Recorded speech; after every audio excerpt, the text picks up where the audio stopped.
énergétique et l'utilisation d'énergie renouvelable de manière urgente. Toutes ces tranches résolues, l'une après l'autre, nous permettront de créer cette réserve écologique.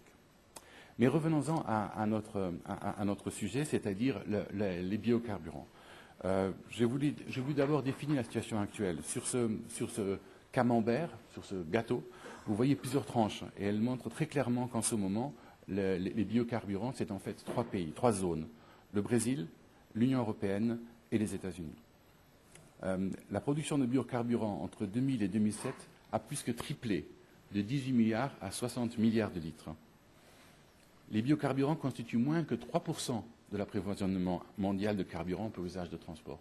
3%, c'est encore très peu, mais il y a une possibilité de faire quelque chose et j'espère que nous pourrons proposer quelques solutions plus tard.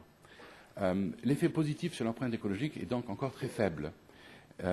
L'aspect le plus préoccupant est l'impact sur les prix des matières premières, et en particulier sur les prix alimentaires. Les estimations de la contribution des biocarburants à l'augmentation des prix alimentaires que nous avons vus l'an dernier varient dans tout ce qui a été publié entre 3 et 75%. C'est évidemment énorme, mais c'est très difficile de quantifier cela. Je me bornerai à vous citer ici le rapport annuel du Fonds monétaire international de l'an dernier, qui a parlé de 10%. Dans son rapport, je vous le cite, bien que les biocarburants ne représentent que 1,5% du total des carburants liquides, ils en contribuent pour presque moitié à l'augmentation de la consommation des récoltes alimentaires en 2008, surtout à cause de l'éthanol à base de maïs aux États-Unis. On peut s'inquiéter de cette flambée des prix qui a entraîné une nouvelle augmentation des surfaces agricoles, donc qui a entamé notre capital écologique de zones encore vierges, et qui a provoqué aussi une sorte de nouvelle recolonisation de l'Afrique. Je pense en particulier à l'exemple de Madagascar, où la société d'Aoou a récemment signé un contrat pour exploiter une grande partie de la surface agricole. Toutefois, les prix agricoles sont retombés depuis. Et ceci suggère en fait que nous serons plutôt sur la base des 10% que des 75%. Dans ce contexte, je ne peux pas m'empêcher de vous montrer un graphique qui est un graphique plus économique, qui vous montre ici la production industrielle comme elle a été définie ces dernières années. Alors le graphique commence en l'année 1967 et va jusqu'à aujourd'hui. Vous pouvez voir que dans ces 40 dernières années, nous n'avons jamais eu une diminution aussi rapide de la production industrielle.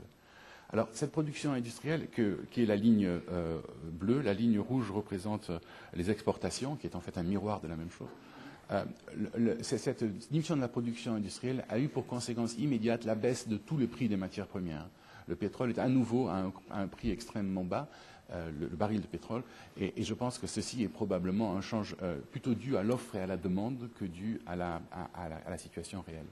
Alors, je suis tout à fait d'accord avec le professeur von Weizsäcker que les prix de l'énergie sont encore trop bas, mais je pense que nous sommes ici dans une situation qui permettra probablement de changer le rythme de ce qui se passe. Lorsque le besoin pour le pétrole reviendra à des niveaux d'avant la crise, nous allons être dans une situation différente, et en particulier parce que les biocarburants sont en train d'émerger. Alors, comment est-ce que l'on peut se donner une manière claire d'étudier le phénomène ?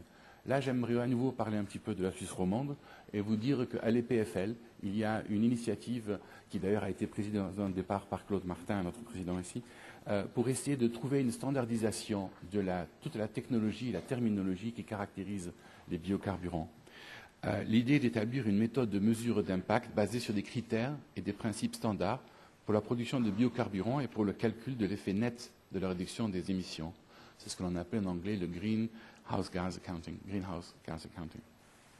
La RSB, la Roundtable on Sustainable Biofuels, devrait nous permettre, lorsque le processus assez compliqué, puisque c'est un multi-stakeholder process, sera à terme, nous pourrions avoir une meilleure compréhension de l'empreinte écologique de ces biocarburants, et en tout cas une compréhension commune, ce qui nous permettra d'éviter les querelles d'experts qui sont très souvent peu utiles.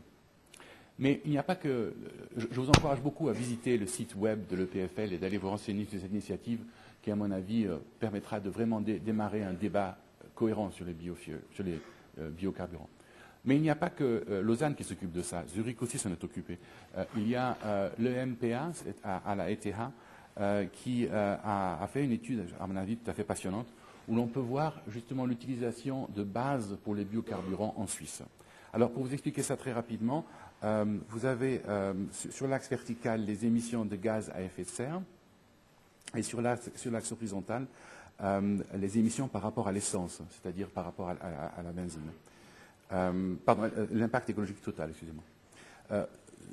Si vous prenez le facteur 100 sur la barre horizontale et le facteur 100 sur la barre verticale, vous vous retrouvez avec un carré vert. Tous ces carrés verts sont des biocarburants qui émettent moins de gaz à effet de serre que l'essence.